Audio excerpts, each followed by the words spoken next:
Baik, Bapak, Ibu, dan juga teman-teman semuanya. Tadi kita sudah saksikan bersama video sambutan dari Pater Kepala Sekolah kita. Tanpa banyak membuang waktu lagi, saya persilahkan kepada Mr. Mauli dan juga Miss Emmy untuk mempresentasikan mengenai Navik Neso Perwakilan Kedutaan Belanda. Waktu dan tempat kami persilahkan.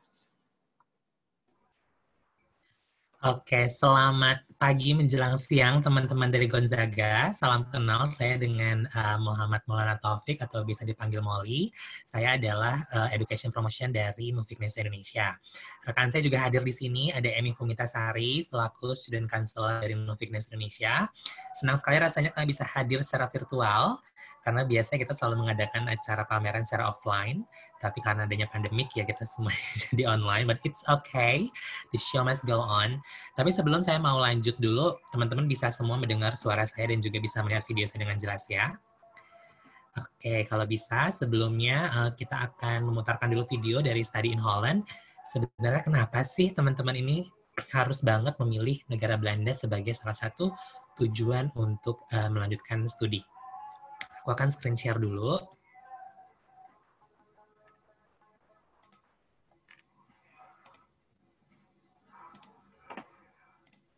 Do you want to study in Holland? Of course you want to study in Holland. The next 100 seconds will definitely convince you. All right, let's go. Study in Holland. Every year, many international students undergo the Dutch experience. But what does this mean? What makes studying in Holland so great? Holland is really internationally oriented. I mean, where else would you find students from over 160 different countries? 1 out of 10 students is an international student. Did you know that we have more than 2,100 English talk programs? Pretty good, right? You know what's even better? The quality of our education. You won't find this quality of education at such an affordable rate anywhere else. The open-mindedness of the Dutch people is reflected in the way we educate. It's in the way we teach, the way we interact, in the way we work together. Once you're done studying here, Holland offers a ton of opportunities for entrepreneurs and job seekers. Holland is the home of some of the world's biggest multinationals, such as Philips, Shell, and many more. We even have a special 1-year program for you to get employed called Orientation Year. You can be part of the Holland Alumni Network for everyone who had the Dutch experience. How much time do I have left? What? 30 seconds? Well, that's enough time for some facts. Dutch people are the best non-native English speakers in the world. Holland is also one of the happiest and safest countries, and our educational institutions rank among the world's top 2%. But there's more to Holland. Holland is creative, high-tech, diverse, innovative, nicely located, exciting, has a unique cuisine and a rich history. We've got a unique culture and very welcoming people. Just barely made it. So now you know why you should study in Holland.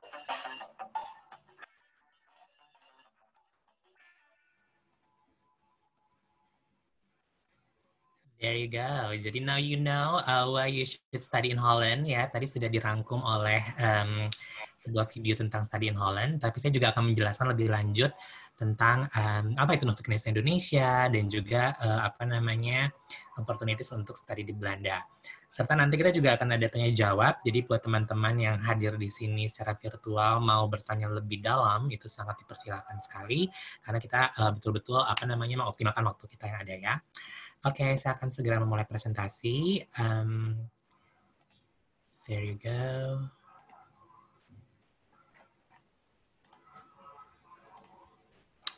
Ya, Study in Holland. Sebetulnya siapa sih ini kita Nuvik Neso gitu kan ya? Karena teman-teman udah ngeliat nih logo saya ada banyak banget di belakang. Neso sendiri atau Nuvik pertama, Nuvik ini adalah non-profit organization dari Belanda.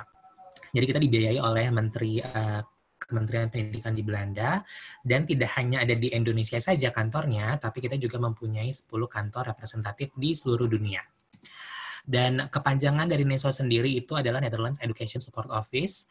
Tidak hanya di Indonesia, seperti saya sebutkan tadi, tapi kita ada juga di Vietnam, di Korea, China, India, terus juga ada di Rusia, Brasil, Turki, serta kantor pusat kita itu ada di The Hague, di Belanda. Tugas utama kita itu adalah mempromosikan studi di Belanda dan juga hal-hal yang berhubungan dengan scientific research antara Indonesia dan Belanda.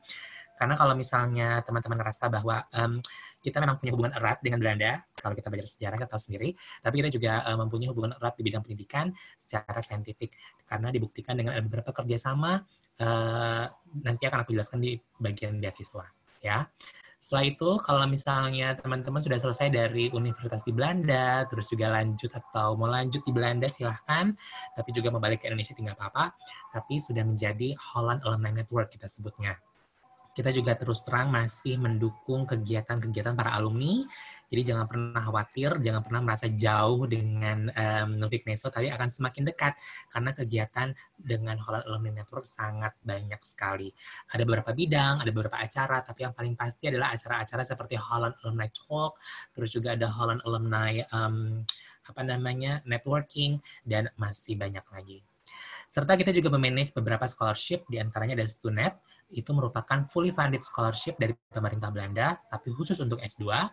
Ada juga Orange Knowledge Program, fully funded scholarship juga, tapi hanya untuk modalities tertentu, seperti institutional corporation, dan juga tailor-made training. Serta ada Orange Tulip Scholarship. Nah, ini yang cocok buat kalian. Jadi Orange Tulip Scholarship adalah partial scholarship yang akan dibuka di bulan November minggu keempat tahun ini. Nah, ini ada list beberapa universitasnya, nanti juga akan aku jelaskan. And then we have Holland Scholarship. Ini partial scholarship juga untuk S1. Ini saya, Muhammad Maulana Taufik, sebagai Education Promotion Officer, dan itu alamat email saya apabila ingin bertanya-tanya lebih lanjut nantinya. Ya. Nah, tadi memang sudah dijelaskan dari video, tapi aku akan coba jelaskan lebih detail kenapa sih teman-teman Gonzaga ini harus banget ya, atau memilih pilihan Belanda sebagai negara untuk melanjutkan studi. Nah, yang pertama itu adalah Inggris Proficiency. Jadi dibandingkan negara-negara Eropa yang lain, Belanda ini menggunakan bahasa Inggrisnya itu nomor 1 secara worldwide.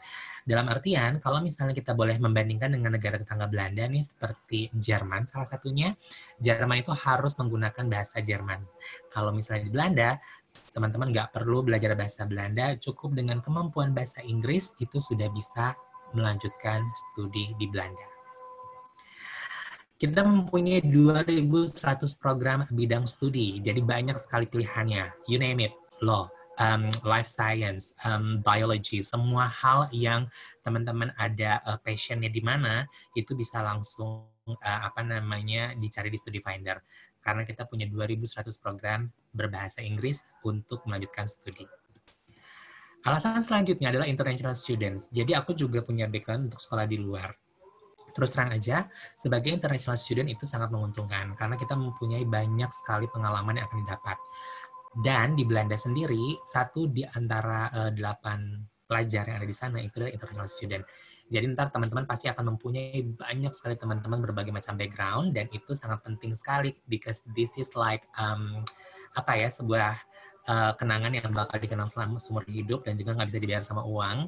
Dan kalau misalnya nggak lagi pandemik nih, misalnya aku lagi liburan kemana, itu bisa ketemuan sama teman-teman aku pas zaman kuliah dulu. Dan ada 160 lebih kewarganegaraan atau kebangsaan. Jadi bayangin aja, jadi kita punya teman-teman, kalau aku punya teman-teman dari South Africa, even dari Amerika, dan itu merupakan hal yang paling berkesan kalau misalnya kita sekolah atau melanjutkan kuliah di luar negeri. Alasan selanjutnya itu adalah di beberapa universitas Belanda itu masuk ke dalam peringkat top 200 ya. Jadi ini penting banget nih kalau misalnya untuk mencari negara dan juga mencari universitas di luar negeri, karena kalau misalnya ada di top 200 rankingnya itu bagus, jadi gampang banget kalau misalnya mau cari kesempatan bekerja di luar negeri, dan juga kalau misalnya ada rencana untuk pindah ke luar negeri for good, ya. Karena biasanya pihak imigrasi negara tujuan tersebut pasti akan nanya, dulunya kuliah di mana, karena itu akan menjadi sebuah istilahnya pertimbangan bagi imigrasi untuk menerima teman-teman di negara tersebut. Di Belanda sendiri ada 14 University Research and also ada 36 University of Applied Science ya. Ini apa sih yang membedakan nanti juga akan aku jelaskan. Tapi yang pasti pilihannya ada banyak banget. Kalau misalnya teman-teman ngerasa bahwa aduh kayaknya aku pengen banget nih yang berhubungan sama scientific ataupun sesuatu hal yang pengen banget ilmunya tuh benar-benar dipelajari lebih dalam. Nah, itu melalui University of Research. Tapi kalau University of Applied Science itu lebih aplikatif. Jadi ntar biasanya kalau bagi yang ngerasa bahwa aku kayaknya nanti tugas akhirnya pengen ngerjain berupa project aja. Nah, itu biasa di University of Applied Science. Nah, ini perbedaannya nih ya. Aku coba kasih tahu sedikit. Jadi kalau misalnya Research University ini, kalau misalnya Bachelor itu biasanya ditempuh dalam 3 tahun, untuk Master 1 sampai dengan 2 tahun, dan bisa lanjut juga sampai PhD. Ya, kalau untuk yang University of Applied Science, untuk Bachelor itu ditempuh 4 tahun, karena at the end of your study itu akan ada namanya internship. Terus Master juga 1-2 tahun, tapi belum bisa lanjut ke PhD, karena biasanya yang University of Applied Science ini, itu dia tidak dia tidak membuat tesis atau skripsi, jadi dia berupa laporan aja pas lulusnya. Dan itu merupakan pertimbangan untuk lanjut ke PhD. Tapi jangan khawatir kalau misalnya pengen lanjut ke PhD juga sebenarnya bisa, tapi harus ngambil lagi nanti master di Research University. And then alasan berikutnya kenapa kayak harus banget studi di Belanda. Jadi, teman-teman itu namanya working while studying, ya. Kamu itu entitled banget sama namanya, dan boleh banget bekerja selama 16 jam per minggu. Dan itu lumayan uang sakunya, ya. Jadi bisa istilahnya hangout sama teman-teman, ataupun bisa nabung buat nanti. Intinya uang yang udah kamu dapat pada saat part-time itu boleh banget dipakai, tapi hanya 16 jam aja. Tapi ketika lagi libur, jangan khawatir kamu bisa kerja full time 40 jam, apalagi pada saat summer holiday ataupun winter holiday, itu kamu bebas untuk bekerja selama full time. Nah, ini yang paling penting banget nih, karena ada beberapa negara memang kalau misalnya setelah selesai kuliah, itu biasanya disarankan untuk kembali ke negara asal. Tidak dengan Belanda, kalau misalnya Belanda ini akan memberikan kesempatan untuk mendapatkan yang namanya Zoekjaar atau Orientation Year Visa. Nah, visa ini bisa digunakan buat teman-teman untuk nyari kerja selama 1 tahun, karena kan durasi 1 tahun ya. Atau mau lanjut ngapain aja terserah, intinya dalam 1 tahun itu dikasih kesempatan untuk tinggal setelah studi. Syukur-syukur dapat pekerjaan, kalau misalnya enggak juga nggak apa-apa, silakan dicari, karena lagi-lagi kesempatan di Belanda juga sebetulnya terbuka untuk international students. Nah, sekarang yang akan aku bahas lebih ke biaya. Mungkin udah kaget duluan kalau misalnya kuliah di luar, takutnya harganya lebih mahal gitu kan ya. Jangan khawatir, kalau di Belanda ini sangat affordable. Aku lulusan dari negara, nggak bisa disebutin ya, tapi lumayan mahal. Tapi dibandingin sama Belanda, ini sangat affordable. Kalau untuk bachelor, di range 6.000 euro sampai dengan 15.000 euro per tahun. Untuk di master, di range harganya 8.000 sampai 20.000 per tahun. Nah, hal-hal yang didapatkan itu sangat luar biasa sekali. Tadi yang aku bilang, nggak cuma belajar aja, tapi pengalaman yang tidak bisa ternilai oleh uang. Ya. Untuk cost of living-nya itu range dari 800 sampai 1.100 euro. Tentunya ini merupakan gaya hidup mahasiswa, bukan gaya hidup mewah seperti tadi Jakarta kali ya. Tapi ini sudah mencakup hal yang luxurious-nya. Dalam artian bisa nonton, hangout di coffee shop, atau dimanapun, itu sudah kita include. Ya, tapi bukan tiap minggu atau tiap hari, ini harus di-mix juga dengan istilahnya masak sendiri, ataupun bisa berhemat-hemat. Makanya teman-teman juga bisa dan diperbolehkan banget untuk bekerja selama 16 jam setiap minggunya. Nah, tadi ini aku bilang mengenai scholarship, karena kita ada beberapa scholarship yang merupakan hubungan kerjasama dengan Belanda. Yang tadi sudah aku sebutkan yaitu Stunet. Stunet ini merupakan fully funded scholarship dari pemerintah Belanda. Ya, mungkin ini kurang cocok buat teman-teman yang lagi mau lanjut S1, tapi hanya sebagai informasi saja, Stunet ini sudah berada di Indonesia tahun ini sudah ada 21 tahun ya. Jadi sudah banyak sekali alumni-alumninya dan sudah memberikan impact kepada pemerintah Indonesia. Ada Orange Knowledge Program. Nah, ini juga untuk program yang lebih niche lagi. Ini hanya untuk institutional cooperation ataupun tailor-made training. Jadi lagi-lagi ini belum cocok buat teman-teman, tapi sebagai informasi juga, Orange Knowledge Program merupakan beasiswa yang bisa didapat oleh pemerintah atau negara Indonesia, tapi lagi-lagi tidak semua negara mendapatkan kesempatan untuk apply beasiswa ini. Ya, yang paling cocok banget nih adalah Orange Tulip Scholarship dan juga Holland Scholarship yang akan dibuka di bulan November. Ya, kedua beasiswa ini adalah beasiswa parsial yang ada list universitasnya. Kami sendiri belum tahu list universitasnya mana aja, tapi ini akan dipublish di bulan November tahun ini. Jadi cek-cek di website kita. Oke, di www.nesaindonesia.org.id. Setelah itu, Orange Tulip Scholarship itu memberikan kesempatan yang sangat luar biasa karena setiap universitas itu memberikan skema juga yang berbeda-beda. Seminimal-minimalnya potongan biaya pendidikan 30% sepanjang studi. Dan lagi-lagi ada yang ngasih biaya istilahnya biaya hidup, ada yang ngasih biaya pembuatan visa, tapi itu kita juga belum tahu. Jadi silakan cek di website kita pada bulan November. Untuk Holland Scholarship, itu juga merupakan partial scholarship yang akan memberikan potongan biaya pendidikan 5.000 di awal tahun pertama. Nah, Orange Tulip Scholarship dan juga Holland Scholarship ini bisa digabung, tapi itu lagi-lagi tergantung kebijakan dari universitas. Ya, karena yang tadi aku bilang, pas bulan November, itu lihat lagi skemanya seperti apa. Ya.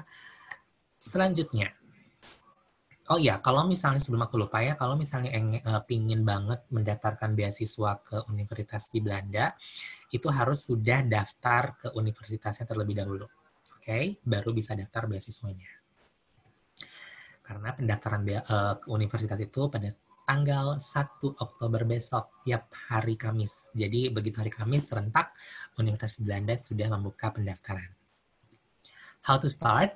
There you go. Yang pertama, teman-teman bisa membuka studyfinder.nl. www.studyfinder.nl ini merupakan sebuah platform untuk menemukan universitas berdasarkan program studi yang teman-teman pengen. Jadi kan tadi aku bilang ada 2.100 program nih di Belanda. Nah, caranya tinggal akses www.studyfinder.nl. Nah, di kolom search-nya tinggal masukin aja keyword apapun yang berhubungan dengan passion ataupun studi program yang dituju. Ya, misalnya kayak aku, komunikasi, just type communication, and then kita lihat univ-univ apa saja yang ada. Nah, berdasarkan dari itu, tinggal diklik, langsung masuk ke university website. After that, tinggal isi namanya application form dan juga upload dokumen. Untuk application form itu biasanya melalui platform StudyLink. Itu merupakan platform dari pemerintah Belanda untuk kayak kita create account Instagram atau account Facebook. Jadi semuanya terorganisir. Untuk upload dokumen itu akan ada dari masing-masing universitas platformnya. And then tinggal tunggu 4-6 minggu untuk mendapatkan letter of acceptance ya. Memang kalau lihat dari skema ini agak sedikit singkat, tapi dari segi timeline kalau bisa dimulai banget dari per 1 Oktober. Jadi kalau ngerasa ada nilai-nilai yang masih kurang ataupun masih ada syarat-syarat yang belum terpenuhi seperti IELTS ataupun TOEFL IBT bisa dikejar dari sekarang ya. This is the study finder yang aku tadi bilang. Ini ada di bagian find a study. Nah, ini kolom search-nya, tinggal masukin aja keyword ataupun satu kata yang berhubungan dengan program studinya teman-teman. And then one of the example of university website. Ini salah satunya University Leiden yang terkenal sama jurusan hukum. Dan ini adalah syarat-syarat yang harus dipenuhi. Ya, mungkin teman-teman di sini juga kebanyakan akan lanjut untuk S1 ya. Jadi application form melalui StudyLink. Kalau untuk S1 biasanya kita raport ya, karena yang aku tahu juga tahun ini kan nggak akan ada yang namanya ujian nasional atau ujian akhir, jadi nilai raportnya harus bagus. Biasanya rata-rata 7 sama 8 tuh udah oke banget. And then English language certificate biasanya berupa IELTS ataupun TOEFL. Nah, IELTS-nya ini untuk S1 minimal 6,0 dan TOEFL IBT biasanya minimal 85 ya. Motivation statement Nah, ini penting banget. Jadi kan kita nggak ada tuh istilahnya, agak jarang sih, ini case by case ya, biasanya ada tes ataupun ada interview, itu jarang banget di Belanda. Jadi motivation statement ini merupakan dokumen yang paling penting untuk mendeskripsikan what motivates you to continue your study in the Netherlands, ya. Jadi kalau misalnya penasaran banget gitu kan ya, apa sih sebenarnya isinya motivation statement? Sebetulnya ini adalah yang menggambarkan kenapa sih gitu kan ya pengen melanjutkan studi di Belanda, apa yang memotivasi, terus kenapa pengen jurusan tersebut gitu kan ya, passionnya apa, dan yang paling penting adalah after your study itu pengen diaplikasiin sebagai apa gitu kan ilmunya. Untuk CV dan juga recommendation letter itu biasanya untuk S2. Nah, ini timeline yang harus diwanti-wanti dari sekarang. Seperti aku bilang tadi, per 1 Oktober setiap tahunnya Universitas Belanda sudah mulai membuka pendaftaran. Jadi setidaknya mulai dari sekarang ataupun bulan-bulan sebelumnya itu sudah mencari apa program studi yang pengen dituju. Setelah itu, application form and also ngurusin dokumen, itu memang juga butuh waktu panjang karena biasanya kayak nilai raport juga harus ditranslate ke dalam bahasa Inggris. Terus kalau misalnya teman-teman ngerasa bahasa Inggrisnya kurang begitu bagus, harus mau persiapan dulu, sangat dipersilakan. Karena kalau IELTS kan udah lumayan tuh harganya 3 juta ya untuk tesnya. Nah, sebelum tes beneran, silakan istilahnya latihan dulu, practice, or maybe you get some trial test ya. Dan mendapatkan letter of acceptance 4-6 minggu setelah mengumpulkan semua dokumen ke universitas. Ini merupakan kontak details kami, jadi kalau misalnya ngerasa bahwa pengen banget ada pertanyaan, silakan hubungi semua communication platform yang ada. Dan kita juga ada yang namanya online counseling, silakan klik ke bit.ly/online counseling Neso, nanti aku ketik di chat, karena teman-teman bisa melakukan online counseling Senin sampai Kamis dari jam 10 sampai dengan jam 12. Tapi semua platform yang ada di sini kita open communication dan tentunya kita bisa ngobrol banget mengenai rencana studi Belandanya teman-teman dari Gonzaga. Sekian dari saya, sekarang saatnya kita tanya jawab aja kali ya, karena lebih enak pas tanya jawab. Jadi kalau misalnya teman-teman ngerasa ada pertanyaan, silahkan. Dan kita siap menjawab. Aku dan juga rekanku Emmy. Terima kasih.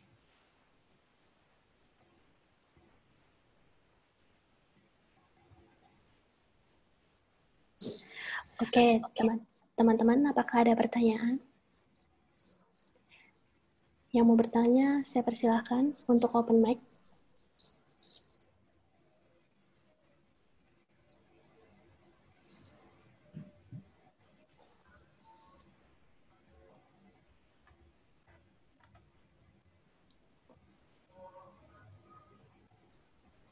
Kalau misalnya masih malu-malu, nggak apa-apa lewat chat juga, secara anonymous atau privately, that's fine, nanti akan kita jawab.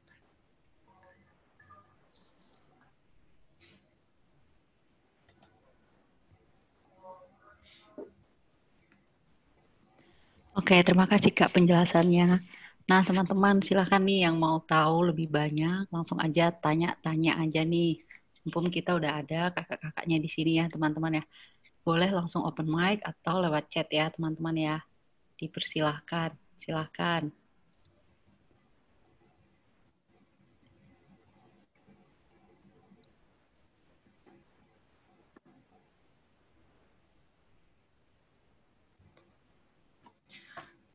Mungkin kalau aku coba tanya kali ya, biasanya teman-teman yang sudah hadir di sini sudah punya rencana belum untuk memilih negara, ataupun sudah punya rencana untuk ke negara mana, atau misalnya mau di Indonesia nggak apa-apa, karena kita juga pengen tahu sih sebetulnya sampai sejauh mana teman-teman kelas 11 dan juga kelas 12 sudah merencanakan studinya.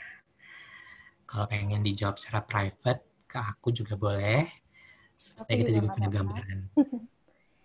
Atau mungkin ini program studi apa yang kalian sudah minati gitu ya? Yes, itu juga bisa boleh. Kita bantu, Yeah. mungkin bisa sambil cari nanti kita cari bareng-bareng gitu. Iya. Yeah. Atau ada yang mau nanya tentang kehidupan di Belanda gimana sih? Ada student life atau misalnya metode teaching methods ataupun sistem edukasinya gimana sih di Belanda gitu. Itu boleh banget loh ditanya. Karena teman aku Emmy ini, dia alumni Belanda, jadi waktu itu kuliah di The Hague University of Applied Science ya, Mi ya. Jadi Emmy dulu ngambil... Aku ambil European Studies. Jadi ini berarti University of Applied Sciences berarti lebih ke ini ya. Tadi kan Mas Molly sudah menjelaskan lebih ke arah praktek gitu ya. Jadi lebih aplikatif gitu. Jadi nanti contohnya kalau aku dulu di tahun terakhir ada yang namanya internship atau magang. Jadi biasanya ini tergantung dari program studinya juga. Kadang jadi kita mengerjakan yang namanya disertasi. Itu agak-agak mirip kayak thesis, tapi dia bisa milih antara mau, jadi itu jadi sebagai final project kayak gitu ya. Jadi bisa milih juga antara mau langsung misalnya kalian internship terus ada apa ya, ada kayak research gitu, doing research itu bisa dari bagian dari disertasi kalian gitu. Jadi kalian memakai topik yang memang sedang dijadikan research oleh perusahaan tersebut misalnya gitu. Nah, tapi bisa juga cari misalnya kalian mau mengerjakan disertasi yang memang topik kalian sendiri yang ingin kalian propose gitu, itu juga bisa jadi pilihan. Ya, aku ada pertanyaan udah masuk nih secara private ya. Oke. Pertanyaannya adalah, Kak, aku mau tanya dong, kalau buat akomodasi tinggal di Belanda itu gimana ya? Apa pakai host family, asrama, dan sebagainya? Thank you. Siap, akan kita jawab. Jadi, kalau di Belanda itu pilihannya banyak. Biasanya, kalau bachelor juga dikasih pilihan ada yang akomodasi yang, akomodasi yang attach sama gedung uninya, kayak asrama, itu juga ada, ya. Biasanya untuk tahun pertama, di situ, dan itu akan dibantu juga sama universitas. Kalaupun ngerasa bahwa kayaknya aku butuh privacy sendiri deh, mau agak sedikit jauhan ke universitas juga banyak, ya, bisa cari sendiri. Ataupun ngerasa ada pakai host family, biasanya ngerasa bahwa kayaknya aku lebih nyaman kalau ada yang ngawasin, itu juga ada. Kalau misalnya teman-teman ngelihat bahwa biasanya nih yang sudah dari luar negeri itu kan kayak ada keluarga kedua tuh ya. Nah, itu biasanya pakai host family tuh. Jadi nanti kayak ada keluarga beneran, ada istilahnya oma opa atau mama papa gitu kan ya, ntar yang ngejagain kalian kalau kalian mau ya. Itu juga ada yang kayak gitu, tapi kebanyakan biasanya bachelor juga ada yang langsung attach sama uninya, nanti bakalan dicariin, terus udah gitu bakalan kayak setahun di asrama universitas. Karena kan namanya adaptasi di negara baru juga nggak gampang, setiap orang juga akan berbeda-beda, jadi silakan dipilih sendiri. Range pembayarannya, nah itu juga sama, biayanya juga tergantung. Biasanya kalau di luar negeri, sama juga kayak di Indonesia sih, semakin dekat dan semakin privasinya buat kita sendiri, itu biasanya harganya semakin mahal. Tapi kalau udah ada jarak, terus privasinya berbagi, itu semakin murah. Maksudnya privasi itu gimana, Kak? Jadi gini, kalau aku terus terang lebih nyaman punya kamar mandi sendiri, tidur sendiri. Tapi di luar negeri itu ada juga yang kayak gini, misalnya satu asrama atau one apartment, tapi 2 bedroom, kamar mandi sharing. Itu juga ada yang kayak gitu. Ada lagi yang misalnya satu bedroom ada dua tempat tidur. Ada juga yang model kayak gitu, itu juga lebih murah biasanya. Itu semua tergantung dari teman-teman. Dan semakin dekat dengan unit, biasanya semakin tinggi harganya, tapi semakin kita usaha nih, kayak misalnya naik sepeda, jalan kaki, public transport, itu biasanya semakin murah harganya. The choice is yours, silakan pilih sendiri. Tapi nanti setelah udah mau beres nih dokumennya, nah itu biasanya langsung mulai berkonsultasi dengan UNIF mengenai akomodasi. Gitu.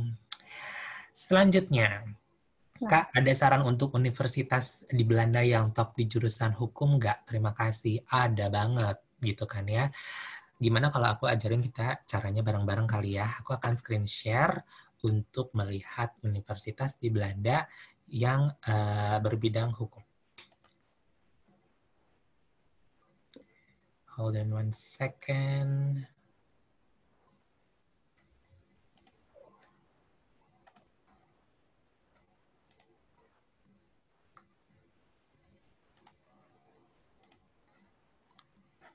Oke, yang pertama, ini kelihatan kan ya? Kita akan buka studyfinder.nl. Kalau hukum sebenarnya udah ketebak sih, yang tadi aku sebut Leiden. Kita langsung klik law. any kind of law, terus langsung klik bachelor.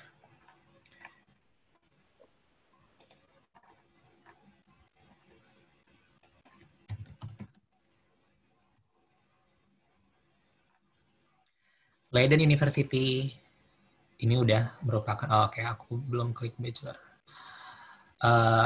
Tilburg, Vrije University Amsterdam, terus juga ada University of Groningen, ada juga ini European Studies. Oke, yang dari segi top, yang paling topnya tadi itu adalah Leiden, Tilburg, terus juga ada Maastricht dan Vrije University. Nah, jadi mudah-mudahan terjawab. Jadi itu tadi univ-univ yang ada jurusan law untuk bachelor. Ya. Mungkin kalau aku coba ingat-ingat kali ya, untuk universitas yang tadi aku sebutin itu biasanya ada dalam list Holland Scholarship. Nanti coba cek lagi aja yang tahun ini apakah mereka masuk. Biasanya sih iya. Ya. Selanjutnya, Kak mau tanya kalau bedanya sistem pendidikan atau pengajaran kuliah di Belanda sama Indonesia sendiri gimana, Kak? Terima kasih. Oke. Agak berbeda ya, dan lumayan jauh perbedaannya. Nanti juga KM akan tambahin karena KM juga udah pernah ngalamin. Jadi yang aku rasakan yang namanya sistem perkuliahan dan juga pengajaran di luar itu sistemnya adalah mandiri. Mandiri di sini adalah seperti ini. Biasanya kita kan masuk kelas dulu, terus dikasih penjelasan sama dosen. Itu kalau di Indonesia. Kalau di luar negeri atau di Belanda, seminggu sebelum mulai kelas, itu sudah ada email ataupun sudah ada notifikasi di Blackboard. Jadi Blackboard itu adalah sebuah sistem yang kita punya. Setiap mahasiswa itu ada sistem Blackboard namanya. Di situ sudah ada list bahan bacaan apa yang harus dibaca setiap minggunya. Nggak cuma 1, tapi biasanya sampai 5. Mulai dari buku, halaman, jurnal, artikel. Biasanya digabung kayak gitu. Setelah itu pas masuk kelas, udah dosennya cuma ngejelasin kayak cuma 5 menit doang. Udahnya kita langsung diskusi. Ya, kalau teman-teman nggak ngebaca, selamat ketinggalan ya. Tapi kalau ngebaca itu langsung berdiskusi secara tanpa henti biasanya. Itu dari segi teknik pembelajaran. Terus yang kedua, tugas. Nah, dari segi tugasnya, setelah diskusi, nanti kita akan disuruh nulis beberapa kata dulu, biasanya berapa ratus kata, biasanya 200, untuk di-argue sama orang-orang, ya. Setelah itu, tugasnya, biasanya nih, mungkin yang aku ingat kayak research yang applied science ya, nanti biasanya setiap minggu atau setiap 2 minggu sekali itu nanti akan ada yang namanya assignment. Nah, assignment-nya itu berupa esai dan esainya itu akan bertingkat. Either dari yang 1000 kata dulu, 2000, nanti ada yang berapa kata. Ya, itu lagi-lagi nanti terserah kalian mau argue suatu statement, mau itu memilih setuju atau enggak, atau nanti mau ngasih solusi, terserah. Dan yang paling membedakan lagi adalah ketika kita mengambil atau meng-quote sebuah statement dari buku atau dari sebuah karya tulis. Itu kita nggak boleh misalnya, menurut buku ini, tanda kutip, langsung di copy-paste, tanda kutip, tutup. Nope, nggak seperti itu.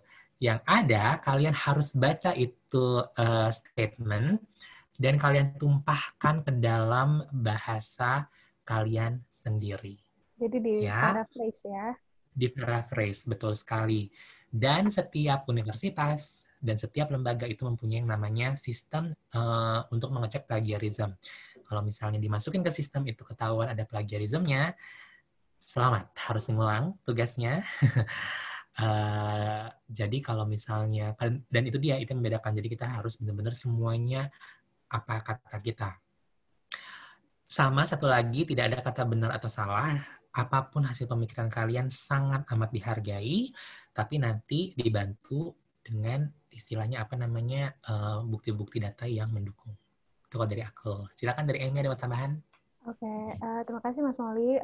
Ya, jadi tadi sebenarnya Mas Molly udah cukup menjelaskan secara semuanya udah hampir dijelaskan sih. Cuman aku mau nambahin ini aja mungkin ya, tentang sistem kalau di Indo kan kuliah yang dipakai kan sistem SKS ya, sistem kredit semester gitu ya.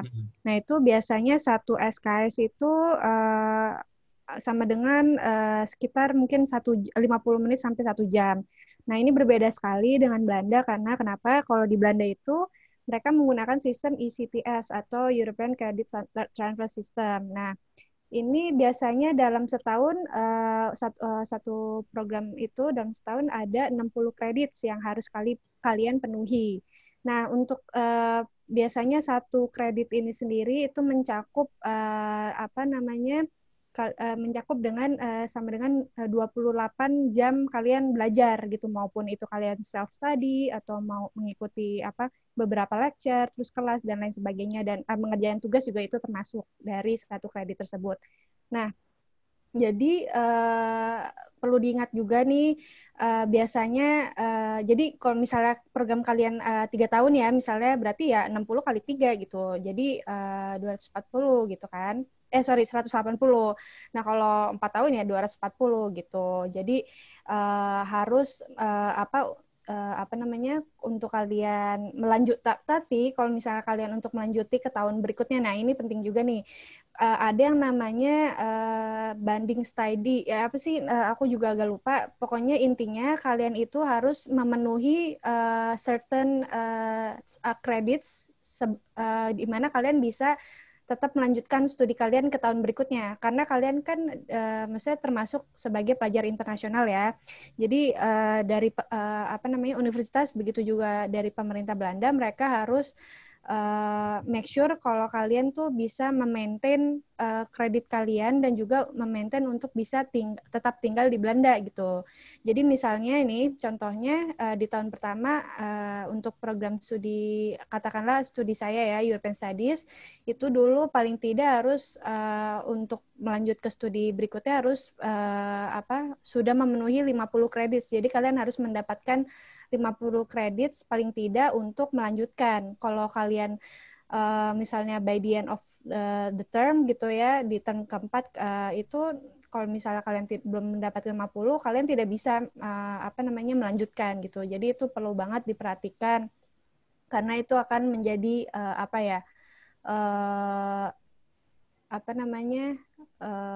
ya maksudnya sayang sekali gitu kalau misalnya kalian tidak bisa mendapat yang udah disyaratkan, kalian nggak bisa lanjut studi kalian gitu sih.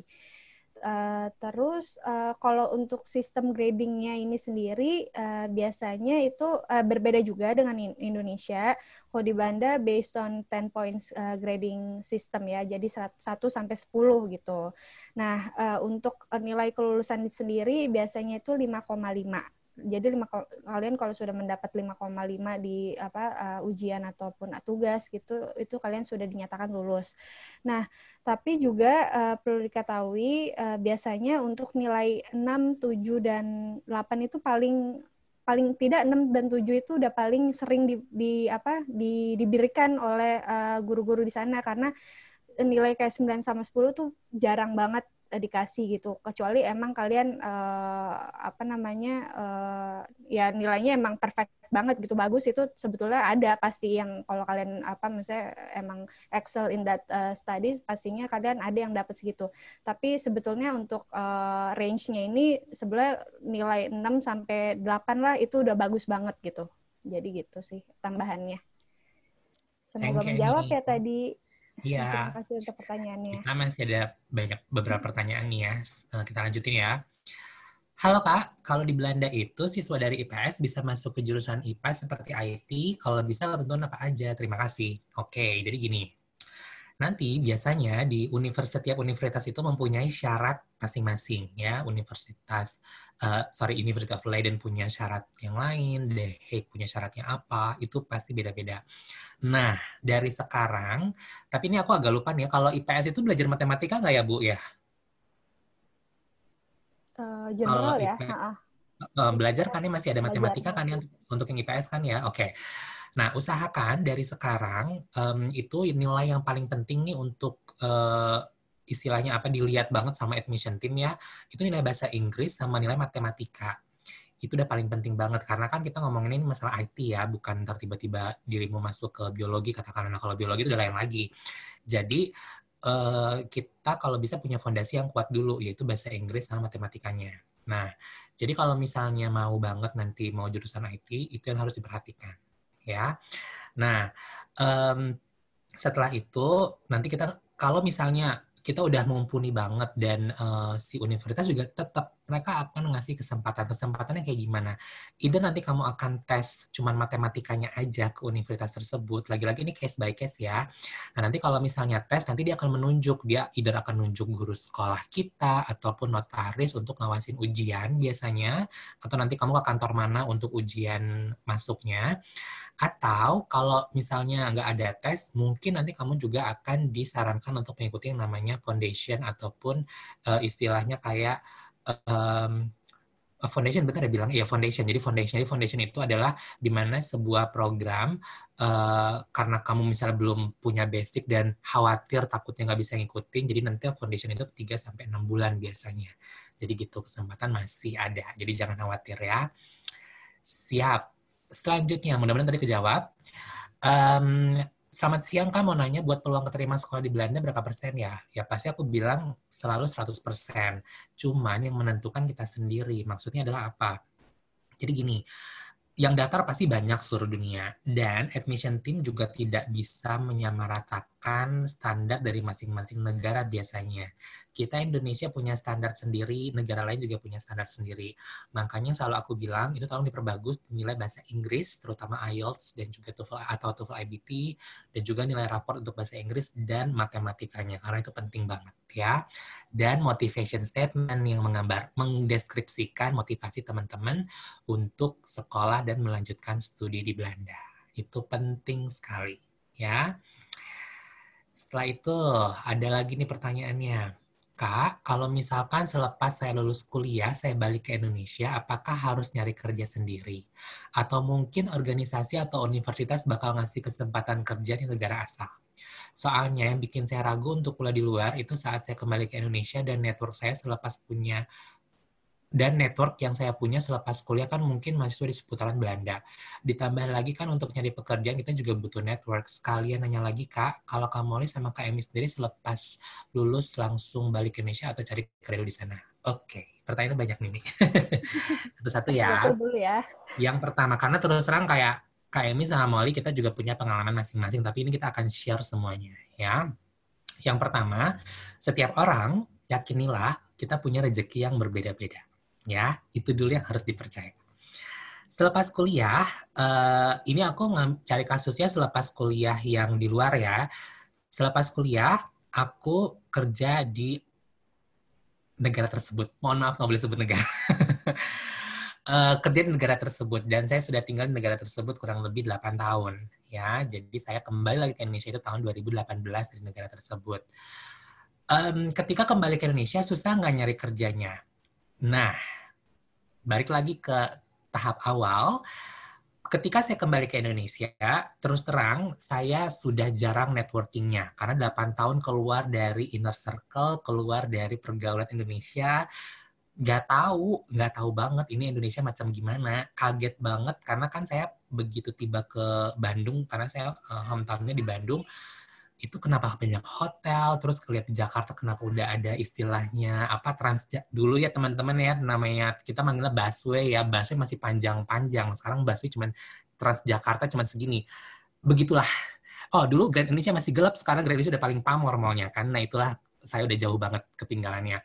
Nggak ada networking, dinyatakan susah nyari kerja, tapi waktu itu saya udah dapet istilahnya 2 tawaran kerja karena punya pengalaman di negara tersebut gitu waktu itu. Mungkin batas apa namanya siapa rekruter ngelihatnya ya. Nah setelah itu memang aku nggak ada networking, tapi percaya diri aja. Jadi makanya saran dari Molly adalah ketika selesai suatu jenjang pendidikan, carilah pengalaman terlebih dahulu. Misalnya sekarang kalian masih saat SMA, nggak masalah loh kalau misalnya pengen istilahnya nih gap year ataupun mau cari kerja ataupun mau internship dan istilahnya mau apa namanya volunteer di negara mana, itu nilai plus malah gitu kan, itu nilai plus banget gitu kan ya, karena ada kebanyakan orang yang udah selesai SMA misalnya kuliah terus udah itu selesai dan ngarepin cepat dapat kerja, kadang-kadang HRD ini akan melihat kita udah punya pengalaman apa sih yang kita sudah pernah buat. Tanpa itu, terus terang akan sangat susah. Dan Molly percaya banget, yes, networking ngebantu. Terus terang networking sangat ngebantu. Tapi percayalah sama kemampuan diri sendiri bahwa kita punya sesuatu yang bisa dijual. Karena ya kalau aku sih terbukti ya, setelah 8 tahun nggak ada istilahnya jauh dari Indonesia, waktu itu sudah dapat 2 tawaran pekerjaan. Salah satu di Neso, salah satunya, dan kalau misalnya boleh ngomong secara brand, aku dapat tawaran juga di Zalora waktu itu.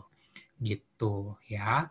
Terus juga ada beberapa tawaran lain, tapi udah ketemu di Neso, ya udah deh, karena ngerasa bahwa pengen, karena udah pernah nyoba di berbagai macam bidang pekerjaan, pendidikan belum pernah dan pengen nyoba gitu. Setelah itu memang waktu itu memang ada keraguan juga karena biasanya ada di mata masyarakat itu seperti ini. Ketika kita sekolah di luar sudah selesai, balik lagi ke Indonesia, orang-orang akan ngeliat kayak gini, waduh dia kuliah di luar nih kayaknya mahal nih harus dibayar gitu kan, itu satu. Terus kedua, waduh kuliah di luar emang dia bisa apa gitu kan, ya kan beda. Itu stigma yang ada, tapi tolong jangan ngebuat kamu down, karena lagi-lagi yang ngejalanin kita, yang tahu kita, dan kita yang akan ngelamar, dan kita yang tahu kualitas kita sampai sejauh apa. Nah, pesan dari Molly adalah selagi masih bisa create profile sebagus mungkin dengan cara berkarya, dengan cara internship, dengan cara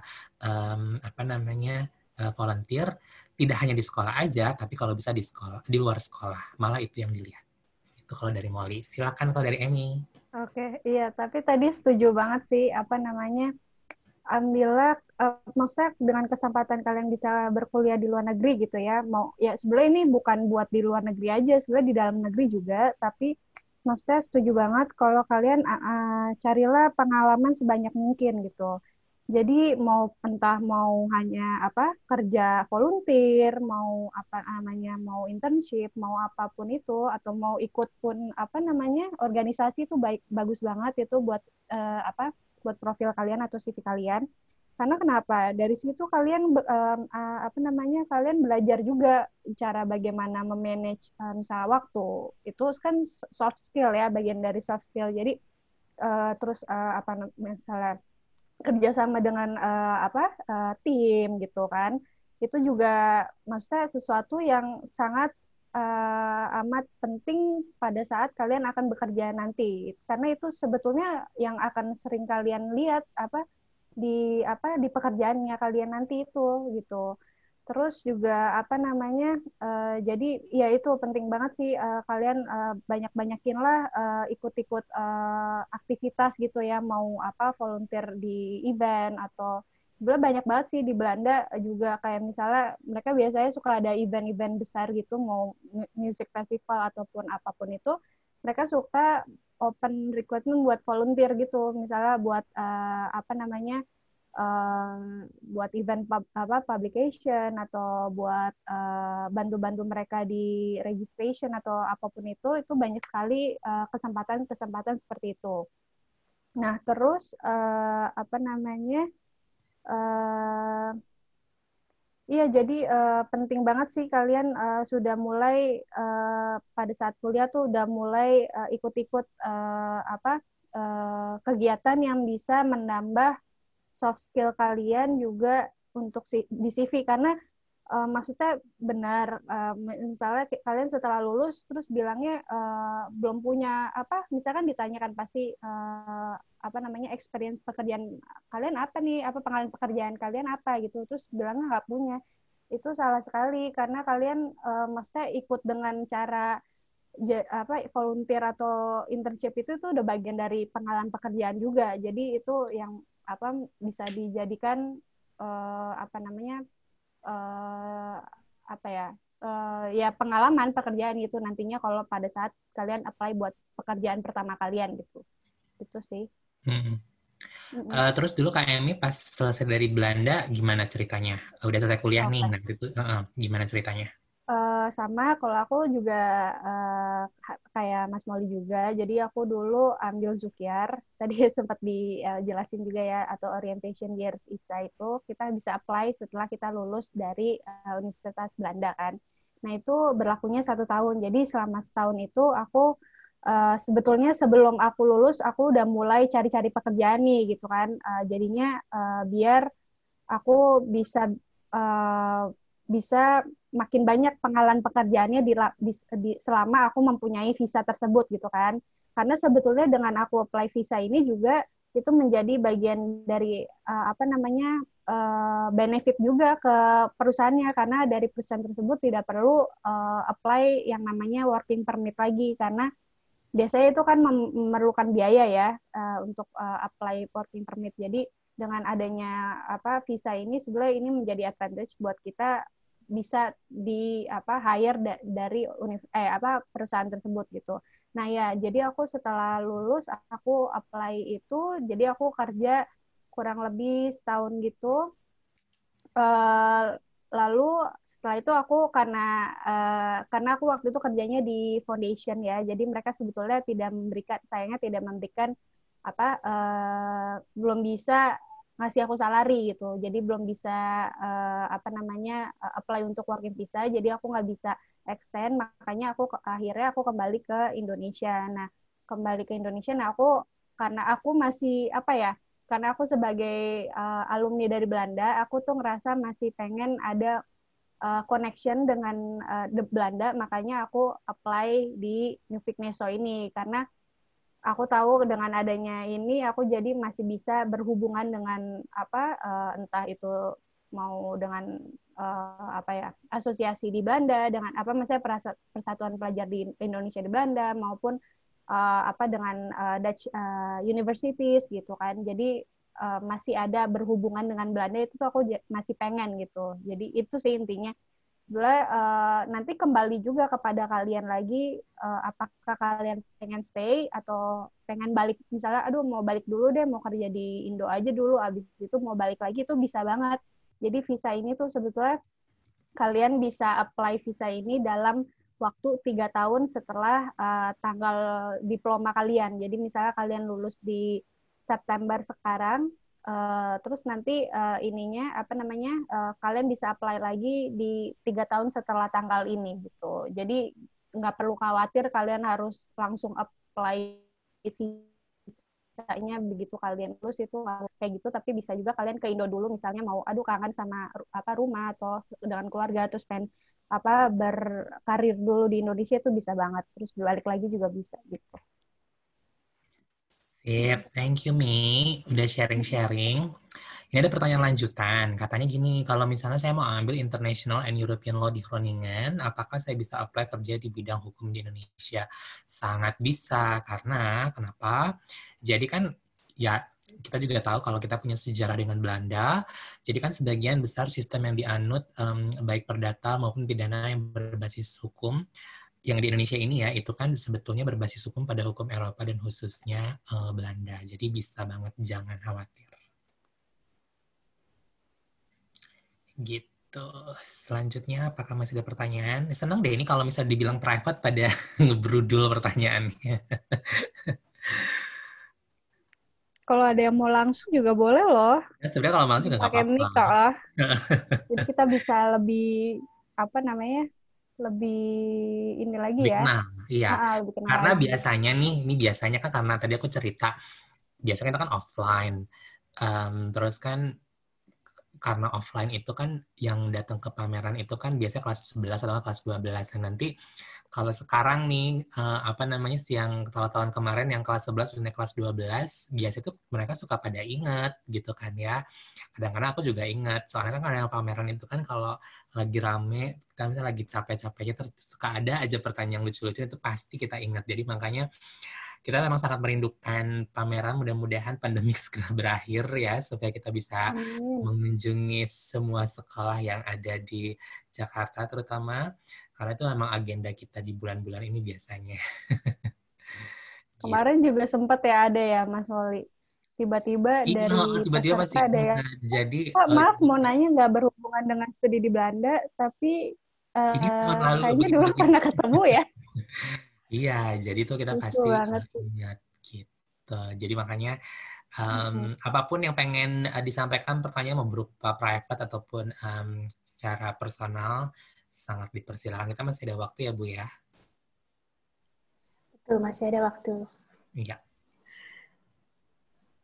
Atau mungkin di sini juga hadir orang tua ataupun wali kelasnya juga silakan kalau ada pertanyaan silakan. Siapa tahu informasinya bermanfaat.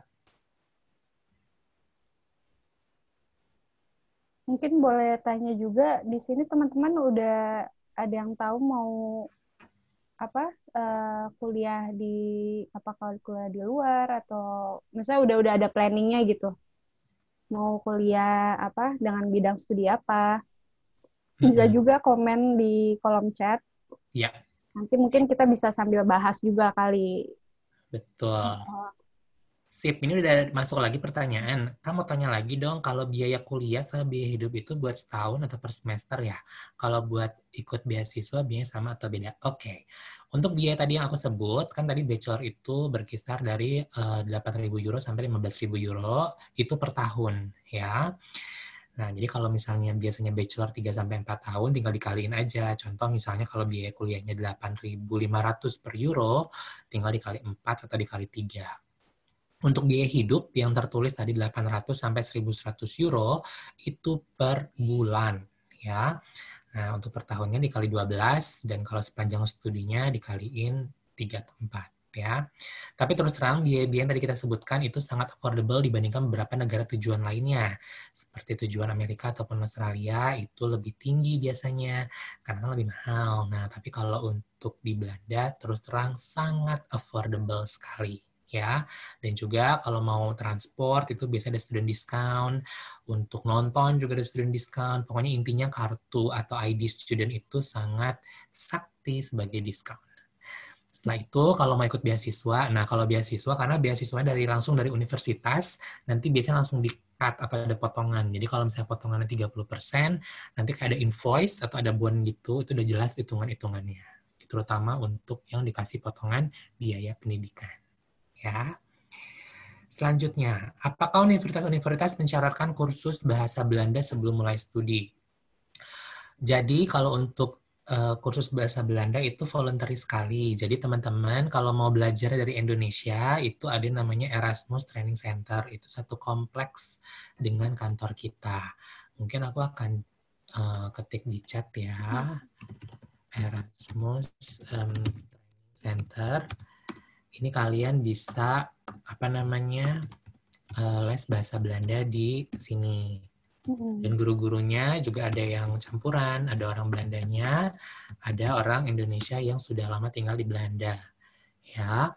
Setelah itu, kalau misalnya kalian sudah sampai Belanda, pengen kursus juga masih bisa, masih ada di kampusnya, biasanya lewat student center, ataupun bisa juga kursus online dengan Erasmus Training Center. Betul.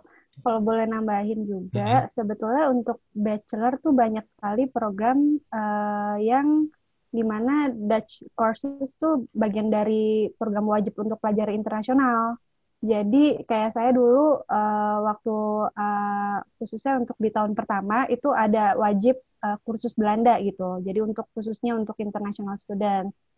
Jadi jangan khawatir, memang ini nggak semuanya, tapi kalian bisa cek lagi ke bidang studi sama ke universitas yang kalian tuju nanti, itu pastinya mereka email banget kok, lengkap banget. Mereka tuh benar-benar kasih tahu misalnya pelajaran di tahun pertama tuh apa saja, tahun kedua tuh ngapain, gitu-gitu itu lengkap banget. Mereka benar-benar per course-nya dikasih tahu. Course apa aja yang kalian akan pelajari di mana. Ini biasanya 1 tahun tuh ada 4 term gitu. Nah, jadi nanti dikasih tahu benar-benar komplit pelajaran apa saja yang kalian dapat gitu. Jadi benar-benar kalian bisa research banget gitu loh, apa yang kalian pengen itu apa. Jadi benar-benar tahu banget gitu apa yang kalian pelajari gitu.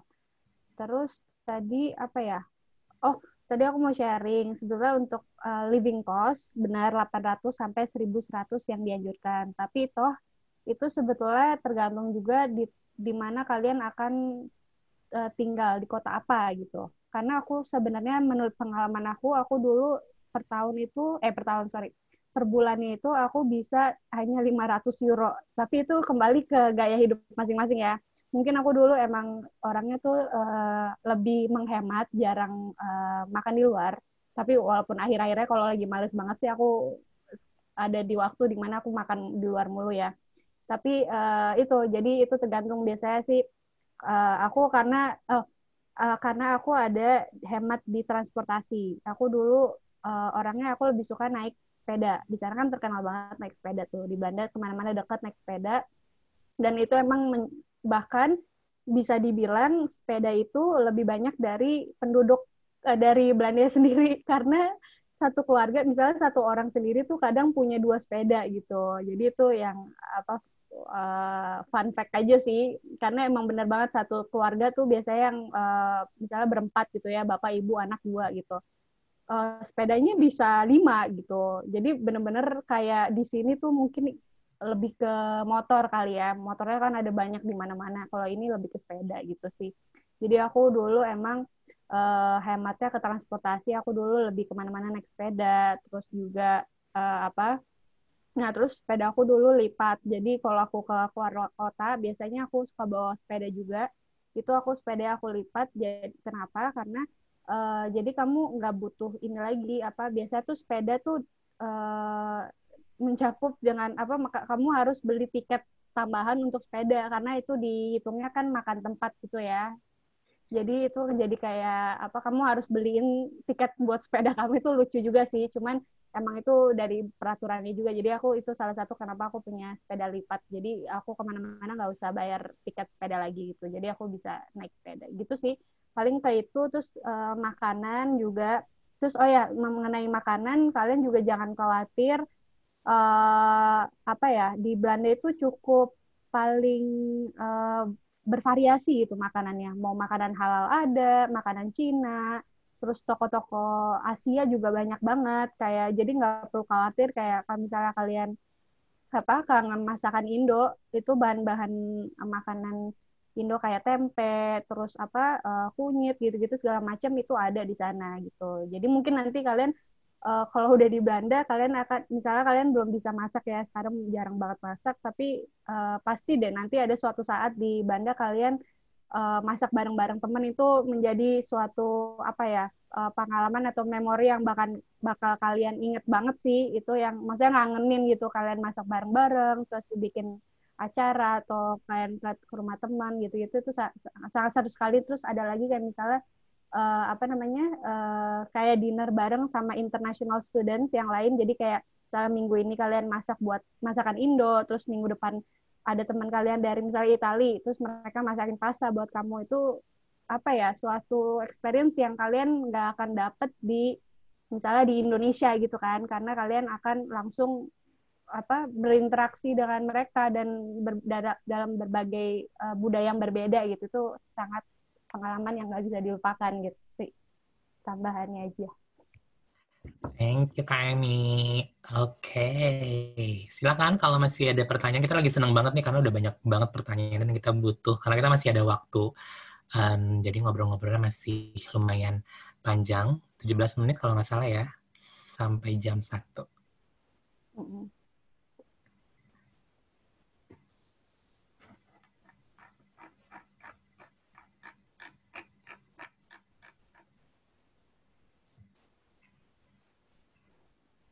Oke, ini ada pertanyaan masuk nih.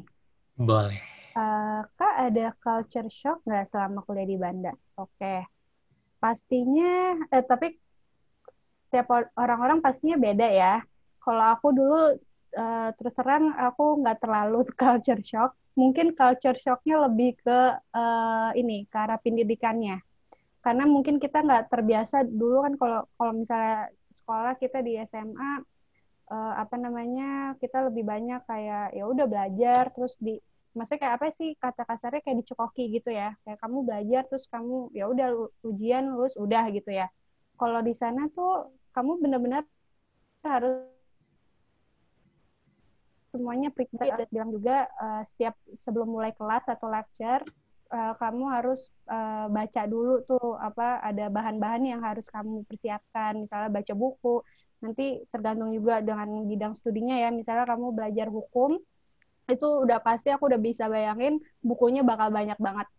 Dan apalagi bisa jadi kamu bisa harus baca untuk misalnya untuk 2 hari ke depan ya, kamu harus sudah baca satu buku gitu yang misalnya 100 halaman gitu. Itu kan kalian benar-benar harus memikirkan gimana ya, harus dalam 2 hari aku baca 100 halaman gitu misalnya, apa namanya, berarti benar-benar harus diperhatikan kayak di plan gitu. Mungkin kamu nggak harus baca semuanya, tapi skimming aja yang apa aja yang penting-penting gitu.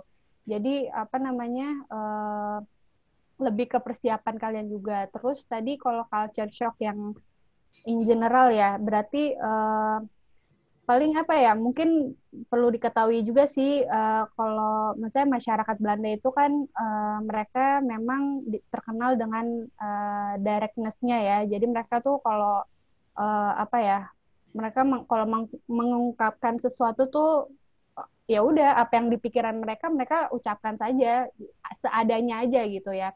Tapi itu bukan berarti sesuatu yang jelek. Sebetulnya kalau menurut saya cocok sih dengan orang Belanda. Maksudnya saya juga orangnya sukanya yang langsung aja gitu, nggak yang bertele-tele misalnya gitu. Jadi itu kembali lagi kepada setiap individu masing-masing ya, kalau itu menjadi sesuatu yang apa, culture shock atau enggak.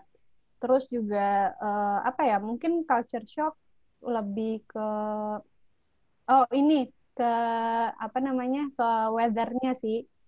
Cuaca di Belanda tuh memang cukup unpredictable. Jadi kadang-kadang bisa misalnya kamu lihat di apa namanya, weather forecast-nya itu dibilang besok cuaca cerah gitu, ada apa namanya, matahari, tapi ternyata pas ini ternyata hujan lebat atau gimana itu.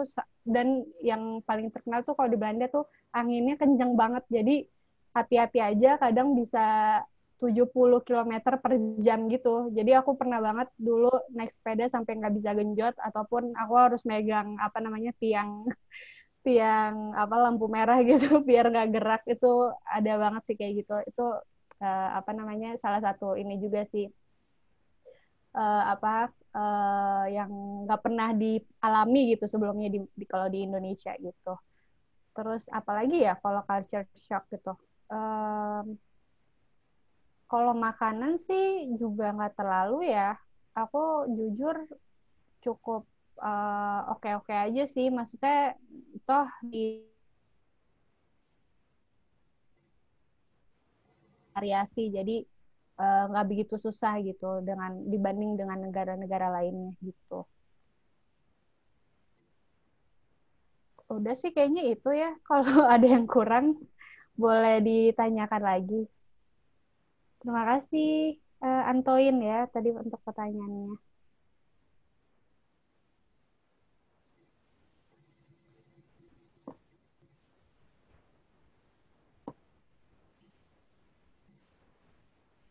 Mungkin teman-teman ada yang mau tanya lagi? Kita tersisa 15 menit lagi ya.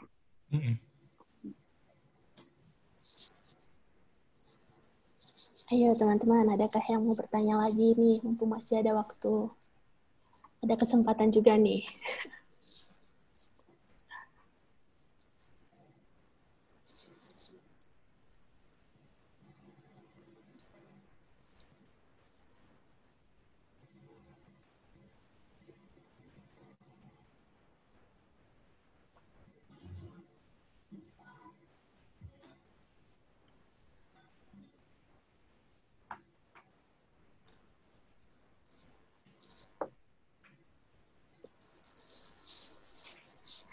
Sepertinya masih belum ada pertanyaan ya teman-teman, atau belum kepikiran nih.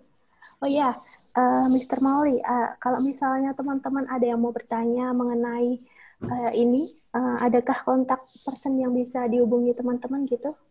Boleh, aku langsung ketik di apa namanya chatbot di sini ya. Iya, siapa tahu kan. Ini belum kepikiran, terus nanti setelah selesai malah kepikiran pertanyaannya. Yes.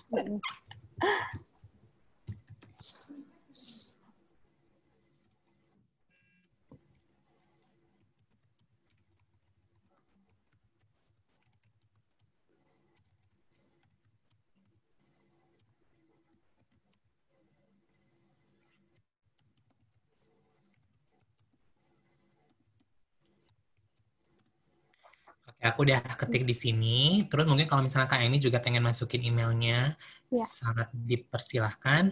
Aku masih ada pertanyaan. Tadi katanya ada yang telat. Jadi kalau untuk beasiswa boleh jelasin ulang, boleh banget. Akan aku jelasin ulang ya. Untuk beasiswa S1 itu ada yang namanya Orange Tulip Scholarship dan juga Holland Scholarship.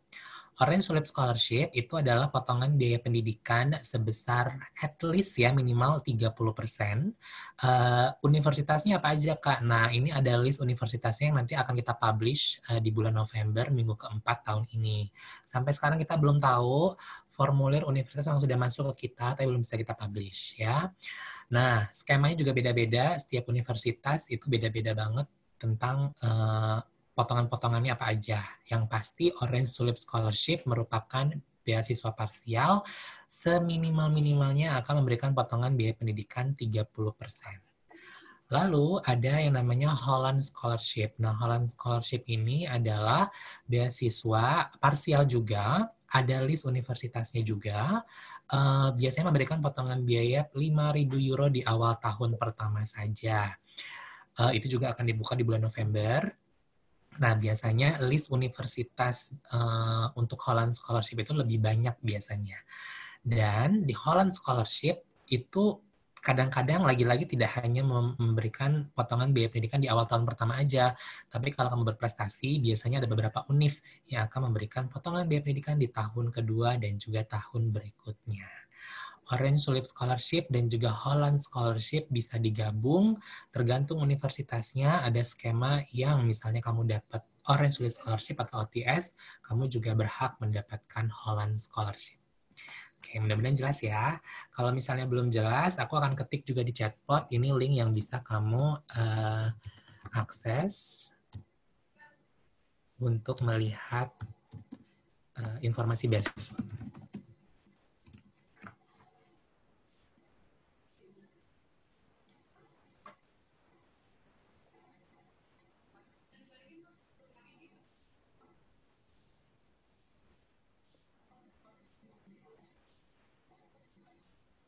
Nah, sebetulnya mungkin mau ini juga kali ya, kalau misalnya untuk Holland Scholarship ataupun OTS, bisa nggak sih apply lebih dari satu gitu, satu universitas atau program studi. Nah, itu bisa banget ya untuk OTS ya, Mas ya? Yes, untuk OTS bisa.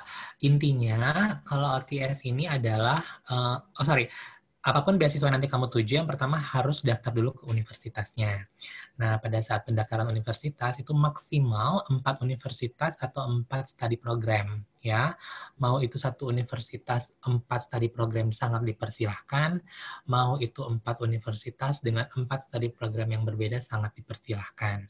Tapi lagi-lagi, karena kepentok di list universitasnya apa aja, jadi mungkin nggak bisa 4, karena kan mungkin universitas A masuk ke OTS, tapi mungkin Universitas B nggak masuk. Jadi nanti tolong dilihat dulu listnya univ mana saja yang berpartisipasi pada bulan November nanti.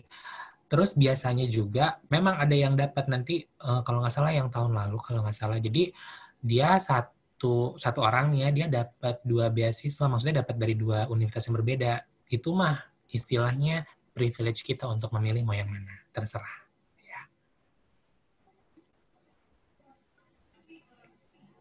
Nah, mungkin teman-teman ada yang mau tahu juga ya, misalnya kalau dapat nih, katakanlah dapat Holland Scholarship dan OTS. Nah, terus kan boleh ya digabung ya keduanya. Tapi kan lagi-lagi tadi yang seperti sudah dianjurkan konsultasi dulu ya ke universitas masing-masing kan, apakah itu bisa. Nah, kalau misalnya bisa, berarti gimana tuh prosesnya? Kan Holland Scholarship kan 5.000 euro untuk mengcover di tahun pertama studi teman-teman gitu. Nah, kalau OTS kan tergantung katakanlah dapatnya kalau misalnya 100% gimana tuh? Oke, jadi nanti ketika udah nih ya, prosesnya misalnya seperti ini, kamu udah dikatakan sebagai awardee, misalnya Muhammad Taufik adalah awardee dari OTS, nanti itu akan keluar pertama surat dulu, jadi ada surat yang menyatakan, ini loh perinciannya apa aja, gitu. Nah kalau misalnya emang rezeki dapat juga si Holland Scholarship, itu juga akan ditulis di dalam surat perincian tersebut. Nah, kalau misalnya dapat 100%, terus juga dapat C, itu akan jelas banget angka-angkanya. Kalau kita nggak perlu bayar, itu juga ada. Jadi ntar misalnya ada tulisan, you don't need to pay, you don't need transfer the money, itu ada semua jelas. Dan diakhiri dengan tanda tangan. Tanda tangan baik dari pihak universitas, dan juga kita kalau kita mau terima. Udah selesai. Semua perhitungan akan jelas ketika sudah dinyatakan sebagai awardee, jadi nanti akan ada suratnya. Jadi apa-apa aja hak kita yang kita dapat, hitung-hitungannya semua ada. Oke. Terima kasih Mas Wali penjelasannya. Oke. Jelas banget sih.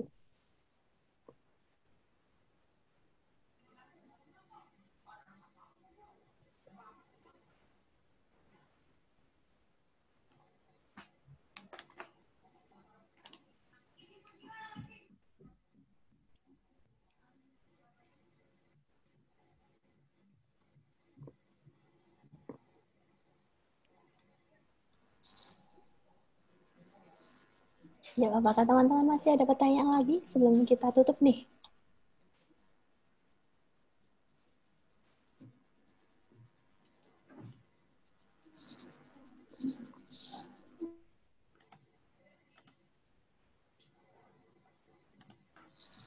Oke, mungkin masih belum ya. Teman-teman jika ada pertanyaan lagi bisa menghubungi email dan juga WA yang sudah ditulis di kolom komentar. Dan juga apabila masih ada hal-hal yang ingin ditanyakan ataupun masih diragukan bisa ditanyakan langsung gitu ya. Gitu. Oke, sebelum kita tutup, apakah ada hal-hal atau Masih ada nih satu terakhir, boleh boleh kali ya? Boleh. Boleh banget. Boleh. Apakah ada program magang dalam perkuliahan seperti di Indonesia? Kalau ada, cari sendiri atau universitas yang menyalurkan. Yes, internship ada banget. Itu juga terserah, kita mau cari sendiri boleh. Jadi biasanya ntar universitas juga, dia kayak suka ada, student center. Biasanya nanti itu dia yang mengkolek semua informasi internship. Kita juga bisa datang ke sana, kita juga bisa tanya, ada lowongan di mana aja, atau mau cari sendiri juga boleh. Intinya, begitu nanti kamu sudah berkuliah di Belanda atau berkuliah di negara manapun, buka mata, buka telinga, karena semua informasi itu terus terang banyak banget. Nah, kalau pengalaman Emi waktu itu gimana, Mi? Iya, kalau aku sebetulnya memang ada jasa, bukan jasa sih, yang tadi kayak career center gitu ya, di mana kalian bisa konsultasi langsung dengan staff di sana untuk bantu kalau saya jujur dulu cari sendiri. Jadi sebenarnya kita ada keleluasan untuk cari apa-apa sendiri sih, lebih ke lebih independen gitulah kalian semua. Jadi kalian tahu apa yang benar-benar kalian pengenin gitu. Jadi aku dulu cari sendiri, terus nanti kalau udah ketemu ya sebenarnya prosesnya sama sih kayak kalian kalau nantinya akan cari pekerjaan. Jadi kalian cari dulu do research, nanti udah tahu posisi apa atau ini udah tahu nih ini kayaknya aku banget nih tas-tasnya maksudnya relevan dengan program studi yang aku sedang jalani. Nah, nanti kalau udah tahu kayak gitu kalian mulailah mendaftar dengan apa aja yang dibutuhkan. Biasanya sih CV dan motivation letter. Nah, motivation letter ini kembali lagi tadi sempat yang Mas Molly jelaskan kan, kalau tadi kan kalau untuk universitas kan berarti lebih kepada kenapa sih kamu cocok untuk studi di program studi ini dan ke universitas yang kalian tuju. Nah, kalau ini jadinya lebih fokusnya ya kenapa kamu kandidat paling cocok untuk bekerja di posisi tersebut gitu, dan kenapa memilih perusahaan tersebut yang kalian akan apply gitu kan. Nah, terus selain itu ya paling CV, terus dan nanti biasanya ada tergantung dari perusahaan bisa sekali kalau misalnya lolos dari document based assessment-nya, nanti kalian akan dipanggil untuk interview bisa sekali atau 2 kali, itu tergantung dari ininya sih, kebijakan perusahaannya gitu. Terus ya biasanya kalau tergantung juga kalau misalnya kalau saya dulu internship dan disertasi atau thesis itu berbeda, 2 hal yang berbeda. Jadi untuk internship sendiri itu ada report yang harus kalian kerjakan gitu kalau saya. Jadi ada apa saja yang kalian pelajari dari internship contohnya. Terus kayak self assessment kayak seperti itu. Jadi itu ada tugas sendiri yang dikhususkan untuk selama kalian melakukan internship gitu. Jadi nanti biasanya sih ini karena biasanya untuk internship dan disertasi itu kreditnya akan yang paling tinggi sih. Bisa sampai paling tidak 15 kredit misalnya gitu. Jadi emang harus benar-benar karena internship ini juga full time ya. Jadi tergantung sih, tapi bisa full time atau memang ada kalian misalnya ada beberapa kelas yang belum keambil, itu bisa juga. Tapi biasanya akan dilakukan selama 5-6 bulan sih paling tidak untuk magang gitu.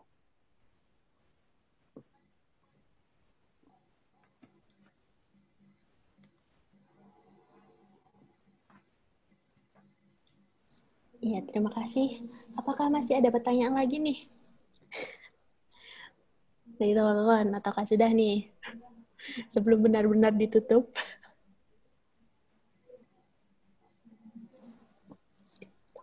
Oke, sepertinya sudah tidak ada ya.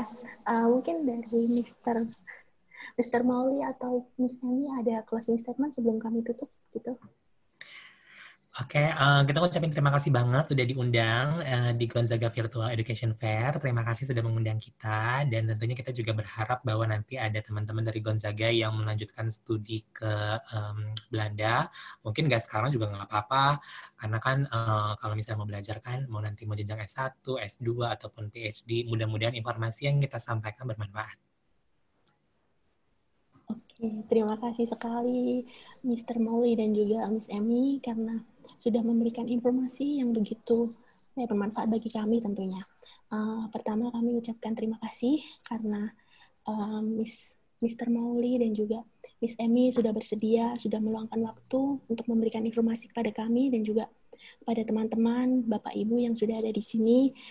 Semoga harapannya sih teman-teman bisa bergabung juga ya. Gitu. Terima kasih juga pada Bapak Ibu dan juga wali kelas, Bapak Ibu wali murid, Bapak Ibu guru yang tadi sudah bergabung, tadi ada Pater Okta juga, kepada teman-teman kelas 10, kelas 11, dan juga kelas 12 yang sudah bergabung. Terima kasih sudah meluangkan waktunya di Gonzaga Virtual Education Fair. Mengingatkan kembali teman-teman, setelah ini ada presentasi dari Universitas Raffles Design Institute Jakarta, lalu Universitas Pelita Harapan, dan juga Kedutaan Asing Irlandia. Nah, teman-teman ingin bergabung, silakan teman-teman join ke dan juga registrasi ke ruang sebelah gitu ya. Itu saja. Kami mengucapkan banyak-banyak terima kasih ya, Pak. Ya, baik. Terima kasih banyak, Ibu Elisa. Ya. Sampai ketemu lagi.